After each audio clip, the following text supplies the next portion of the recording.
சங்கீதம் 12:5. அவன் மேல் சீறுகிறவர்களுக்கு அவரை காத்து சுகமாக இருக்க பண்ணுவேன் என்று கர்த்தர் சொல்கிறார். தாவீது அவருடைய வாழ்க்கையில் அவருக்கு எதிராக வந்தவரிடமிருந்து கர்த்தர் தாவீதை காத்து சுகமாக இருக்க பண்ணினார். யோசேப்பு அவருடைய வாழ்க்கையில் அவருக்கு எதிராக வந்தவர்களிடமிருந்து கர்த்தர் அவரை காத்து சுகமாக இருக்க பண்ணினார்.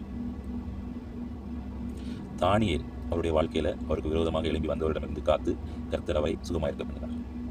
இந்த தாவீதுடைய தேவன் தான் நம்மளுடைய தேவன். ஆபிரகாமின் தேவன் தான் நம்மளுடைய தேவன். தானியேலின் தேவன் தான் நம்மளுடைய தேவன். அவங்களுக்கு செய்த தேவன் நமக்கு எதுக்கு செய்ய மாட்டார்? ஒன்று தான். இப்போ தானியேல் எடுத்துக்கிட்டா ஒரு நாளில் 3 வேளை கர்த்தரை நோக்கி ஜெபிக்கிற ஒரு மகனாக இருந்தார்.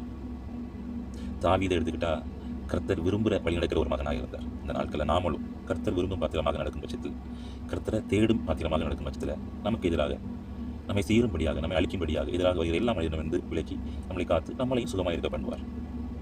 கர்த்தருக்குள்ள நில்லுங்க, கர்த்தரை பிடித்துக் கொள்ளுங்க, கர்த்தர் பார்த்துக் கொள்வார்.